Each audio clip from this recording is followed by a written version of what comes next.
రేపుతోంది. College building పై నుంచి దూకి మెడికో బలవన్మరణానికి పాల్పడ్డాడు. College vice principal Sridhar Reddy వేధింపులతోనే బలవన్మరణానికి పాల్పడ్డాడు అని తెలుస్తోంది. మరణించిన విద్యార్థిని శ్రీరామ్గా గుర్తించారు పోలీసులు. కాలేజీ ఎదుట ఆ మెడికో బంధువులు విద్యార్థులు ఆందోళన చేస్తున్న దృశ్యాలు ఇప్పుడు మీరు ఆర్టీవీ స్క్రీన్ పైన చూస్తున్నారు. శ్రీరామ్ మృతికి కారకులను కఠినంగా శిక్షించాలి అని విద్యార్థులు వారి తల్లిదండ్రులు డిమాండ్ చేస్తున్నారు. ఈ ఘటనకు సంబంధించి పూర్తి సమాచారం మా ప్రతినిధి శివరామకృష్ణ అందిస్తారు.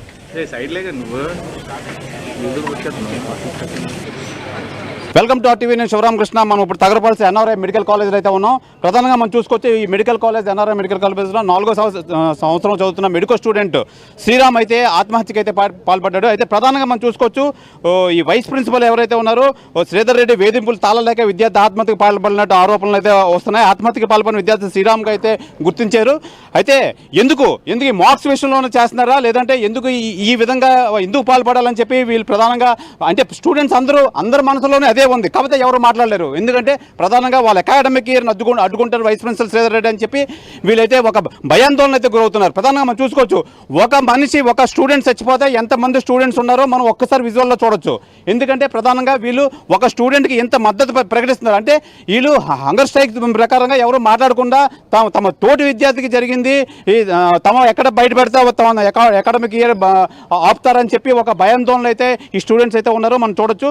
ప్రధానంగా ఎందుకు ప్రతిసారి ఈ కాలేజ్లో ఎందుకు ఇష్యూస్ అవుతున్నాయి, ఎందుకు ప్రధానంగా ఈ విధంగా చేస్తున్నారని చెప్పి వీళ్ళంతే అంతా ఆందోళన అయితే చెందుతున్నారు. ప్రధానంగా వీళ్ళు ఏమైనా మాట్లాడితే మటుకి వీళ్ళు అకాడమిక్ ఆఫ్ చేస్తారు. వైస్ ప్రిన్సిపల్ శ్రీధర్ రెడ్డి ఎవరైతే ఉన్నారో ప్రతిసారి ఒక్కొక్కరికి మార్క్స్ విషయంలో చాలా ఇబ్బంది పడుతున్నారు. అలాగే ప్రధానంగా వీళ్ళు ప్రతిసారి ఏదో ఒకటి ఇష్యూ అవుతున్నా సరే మొత్తం కామప్ చేసే పైకి రానివ్వకుండా చేసే ప్రక్రియ అయితే ఇక్కడ చేస్తున్నారు. మనం చూడొచ్చు మొత్తం అంతా స్టూడెంట్స్ అంతా వీళ్ళు ప్రధానంగా చూడొచ్చు. వీళ్ళంతా డీన్ సార్ అని చెప్తున్నారు. ఎందుకమ్మా మేము ప్రధానంగా ఎవరైనా మాట్లాడే ధైర్యం చేస్తారా, ఏమైంది? అయితే ప్రధానంగా వీళ్ళైతే ఒక భయాందోళనలు అయితే ఉన్నారు. ఎందుకంటే వీళ్ళు అకాడమిక్ ఇయర్ మొత్తం అంతా ఇక్కడ కంప్లీట్ చేయాలంటే డీన్ సుధాకర్ కూడా పివి సుధాకర్ అయితే వీళ్ళైతే చూస్తున్నారు. అలాగే వైస్ ప్రిన్సిపల్ శ్రీధర్ రెడ్డి కూడా వీళ్ళకైతే ప్రధానంగా ఇబ్బంది పడుతున్నారని చెప్పి అయితే చేస్తున్నారు. వాళ్ళ ఒత్తిళ్ళు ఎక్కువ ఉండడం వల్ల అయితే ఈ శ్రీరామ్ ఎవరైతే ఉన్నారో ఈ విద్యార్థి వీళ్ళు ఈ ఆత్మహత్యకి అయితే పాల్పడ్డాడని చెప్పి వీళ్ళంతా ఆందోళన చేస్తున్నారు. అయితే డీన్ సార్ ఆయన కూడా ఎక్కువ స్ట్రెస్ చేస్తున్నారు. ప్రతిసారి ఇబ్బంది అయితే పెడుతున్నారని చెప్పి వీళ్ళైతే ఆ డీన్ సార్ అని చెప్పి వాళ్ళు అంతా చెప్పే పరిస్థితి అయితే ఉంది. మనం చూడొచ్చు ప్రధానంగా ఎంతమంది స్టూడెంట్స్ అయితే ఉన్నారో ఆ స్టూడెంట్ మద్దతుగా ఎంతమంది ఉన్నారో మనం చూడొచ్చు. ప్రధానంగా వీళ్ళంతా అంటే ఎవరు బయట పెట్టలేని భయాందోళన అయితే స్టూడెంట్స్ ఉన్నారు. ఎందుకంటే వీళ్ళు చదువు ఇంకా ఇక్కడ కొనసాగించాలంటే వీళ్ళంతా వాళ్ళ పేర్లు ఎక్కడ పెడితే వీళ్ళని ఎక్కడ ఇబ్బంది పెడతారు, ఎక్కడ మార్క్స్ అలాగే ప్రాక్టికల్స్ విషయంలో ఎలాంటి ఇబ్బంది పెడతారని చెప్పి వీళ్ళంతా ఆందోళన అయితే చెందుతున్నారు. ఏదేమైనా జరిగిన అన్యాయానికి అయితే మటుకు వీళ్ళంతా మద్దతు ఇస్తున్నట్టే వీళ్ళంతా ఉన్నారు. ఎందుకంటే వాళ్ళ తోటి విద్యార్థి ఈ విధంగా జరిగిందంటే రేపొద్దున మాకు ఎందుకు జరగదు, రేపొద్దున ఇదే ఇబ్బంది మేము ఎందుకు పడకూడదు అని చెప్పి వీళ్ళ మనసులో అయితే ఉంది. కానీ ఎవరు అయితే మాట్లాడే పరిస్థితి అయితే లేదు. అయితే మనం చూడొచ్చు కంపల్సరీగా మనం కాలేజ్ చదువుతుంటే కాలేజ్లో కంపల్సరీగా వాళ్ళని ఎత్తు చూపే విధంగా ప్రవర్తిస్తే వాళ్ళు కంపల్సరీగా మమ్మల్ని ఇబ్బంది పెడతారు, మాకు మార్క్స్ లిస్టులో అయితే ఇబ్బంది పెడతారని చెప్పి చెప్తున్నారు. అలాగే ఎవరైతే ఈ మృతుడు ఎవరైతే ఉన్నారో శ్రీరామ్ తల్లిదండ్రులు అయితే ఇక్కడికి రావాల్సి ఉంది. వాళ్ళ ఇప్పటికే వాళ్ళ బంధువులు అయితే ఉన్నారు. అలాగే వాళ్ళ మావి గారు వాళ్ళు ఉన్నారు. అంటే బాడీని ఎప్పుడు ఇస్తారు ఏంటి అని చెప్పి వీళ్ళంతా పాపం నిజంగా మధ్యాహ్నం నుంచి వీళ్ళంతా అలా ఎదురు చూస్తూనే ఉన్నారు. ఏదేమైనా ఈ విషయమై ఇలాంటి ఘటనలు పునరావృతం అవుతూనే ఉన్నాయి ఎన్ఆర్ఐ హాస్పిటల్లో.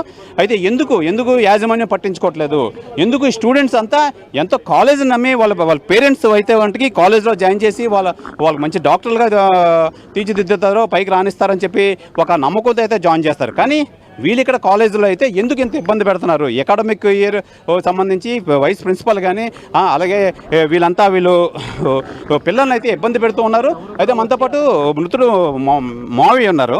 చెప్పండి ఏం చెప్తారు? యాక్చువల్గా దత్తు ప్రణీత్ అంటే అతను విజయవాడ నుంచి వచ్చి ఇక్కడ చదువుకుంటున్నారు. అతను 4th ఇయర్ చదువుతున్నారు. ఈ ఇయర్తో కంప్లీట్ అయిపోతుంది. హౌస్ సర్జన్ కూడా వెళ్ళిపోతారు. అతను ఏదో ఎగ్జామ్ రాస్తూ ఎగ్జామ్లో ఏదో చిన్న అవతావకాలు జరగడం వల్ల ఇతనితో పాటు తోటి ఫ్రెండ్స్ ఒక 3-4 డీన్ గారు ఆపేసి ఎస్పెషల్లీ ఇతన్ని పాయింట్అవుట్ చేస్తూ నీ కెరియర్ తీసేస్తున్నాం, మీకు 3 to 4 years నేను డిబార్ చేస్తాను అని చెప్పేసి వైస్ ప్రిన్సిపల్ గారు, ఎస్పెషల్లీ డీన్ గారు వీళ్ళిద్దరూ కలిసి ఆ పిల్లవాడిని బెదిరించడం, ఆ పిల్లవాడు 11 o'clock ఈ ఇష్యూ జరిగితే 1 o'clock వరకు 12:30 to 1 వరకు వాళ్ళని బతిలాడుకోవడం, ఎంత బతిలాడుకున్నాక వినకపోగా వాళ్ళని మరీ ఇంకా నీ విషయం, నీ కెరీర్ ఇంతే, నీకు 3 years దాకా నీకు డాక్టర్ వృత్తికి దూరం చేస్తానని బెదిరించేవరకు వాళ్ళ ముందే వెళ్ళి ఆ కురవాడు వాళ్ళ ముందు నుంచే 4th floor నుంచి మేడం నుంచి దూకేశారు. ఈవెన్ దూకిన తర్వాత కూడా ఈ డీన్ కానీ ఆ సదరు వైస్ ప్రిన్సిపల్ కానీ ఎవరు కూడా కనీసం చూడడానికి కిందకు కూడా పోకపోగా సెక్యూరిటీ గార్డు కానీ మిగతా వాళ్ళందరూ మాత్రం పరిగెత్తారు, తోటి విద్యార్థులందరూ పరిగెత్తారు. ఇప్పుడు దాకా కూడా వీళ్ళు 11:30, 12 o'clock నుంచి కనీసం భోజనానికి కూడా వెళ్లకుండా అందరు విద్యార్థులు ఇక్కడ ఉండి ఆ పిల్లవాడి మృతికి ఇక్కడ ఉన్న విద్యార్థులు ప్రతి ఒక్కరికి వాళ్ళు చేశారని తెలుసు, డీన్ అని చెప్పి వాళ్ళు అడుగుతున్నారు. 100% మీరు ఒక స్ట్రింగ్ ఆపరేషన్ కానీ చేయగలిగితే అన్ని విషయాలు బయటకు వస్తాయి. మీరు వీళ్ళందరూ ఏంటంటే వాళ్ళ కెరీర్ పోతుంది, దీని వల్ల మళ్ళీ వాళ్ళకి ఇబ్బంది జరుగుతుందని చెప్పేసి ఎవరు నోరెత్తలేని పరిస్థితిలో ఉన్నారు. ఖచ్చితంగా ఇది ఇంటర్నల్ మార్క్స్ అనేవి వీళ్ళ చేతిలో ఉండటం, ఇలాంటి కొన్ని సందర్భాలు ఉన్నాయి. వీటి వల్ల చాలా ఇబ్బంది పడుతూ వాళ్ళు కూడా ఏం చెప్పలేని పరిస్థితిలో ఉన్నారు. కానీ వాళ్ళు ఎంత దూరమైనా ఎన్ని గంటల దాకైనా వెయిట్ చేసి అట్లీస్ట్ మృతుడి కుటుంబ సభ్యులు వచ్చినంత వరకు వాళ్ళ తల్లిదండ్రులు వచ్చి చూస్తాము, కంపల్సరీగా వాస్తవం తెలియపరుస్తామని వాళ్ళకి ఉన్నారు. వాళ్ళందరికీ మేము చాలా ధన్యవాదాలు తెలుపుతున్నామని. అంటే వీళ్ళు కూడా అవ్వకుండా వీళ్ళు మౌన పోరాటం అయితే చేస్తారు. నిజంగా బయట పెట్టకుండా వాళ్ళ మీద వీళ్ళకి ఉంది కోపావేక్షాలు ఉన్నాయి, వాళ్ళ కెరియర్ అయితే పాడైపోద్దని చెప్పి ఈ నిమిషంలో మౌన పోరాటం చేస్తారు. ఇప్పుడు యూనిఫామ్ వేసుకొని ఎవరైనా మైక్ ముందుకు వస్తే వాళ్ళ కెరియర్ పోతుందని వాళ్ళకి తెలుసు. ఎక్స్క్లూజివ్ అట్లా అని యూనిఫామ్ తీసి వచ్చినా కూడా ఇప్పుడు డీన్ అవనివ్వండి, సమ్ అదర్ పర్సన్స్ అవనివ్వండి, కెరియర్ పాడైపోతుందని వీళ్ళు ఆ దృష్టితోనే లాగారనమాట. సార్ పేరెంట్స్ ఎక్కడి నుంచి రావాలి? విజయవాడ నుంచి రావాలి, ఆల్రెడీ వచ్చేస్తున్నారు, ఇంకా 1.5 hourలో రీచ్ అవుతారండి. అయితే మనస్తాపానికి గురయ్యే అసలు వాళ్ళ పేరెంట్స్ ఇంకా మేము ఇన్ఫార్మ్ చేయలేదు, వాళ్ళ రిలేటివ్స్కి మాత్రం చెప్పాం. వాళ్ళు ఏదో ఇంకా వెంటిలేటర్ మీద ఉన్నారని చెప్పాం. 4th year అండి, ఫైనల్ ఇయర్. ఏం పేరు? దత్ ప్రణీత్. ఇది ప్రధానంగా మనం చూసుకోవచ్చు. అయితే ఈ కంపల్సరిగా ఈ యాజమాన్యం ఎవరైతే ఉన్నారో ఆ యాజమాన్యం వేధింపులు తాళలేకే వాళ్ళ ముందే అయితే 4th floor నుంచి అయితే దూకి ఆత్మహత్య అయితే చేసుకున్నారు.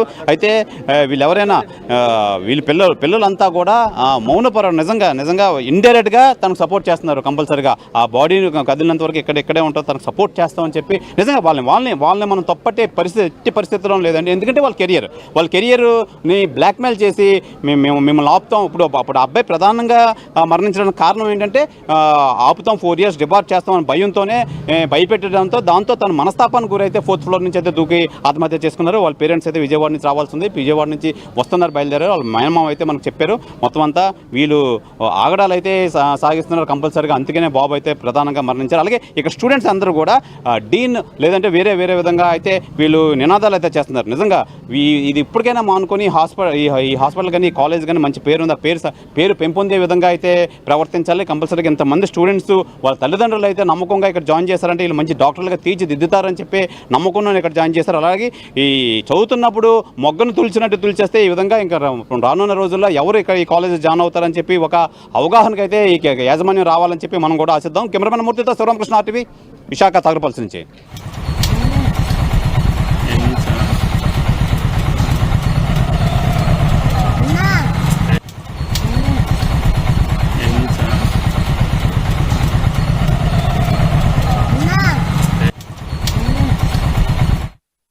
RTV యాప్ వార్తల్ని క్షణాల్లో చదివే అవకాశం ఉంటుంది. ఒక న్యూస్ పేపర్, ఒక టెలివిజన్ ఛానల్ మీ చేతుల్లో ఎప్పుడూ ఉంటాయి.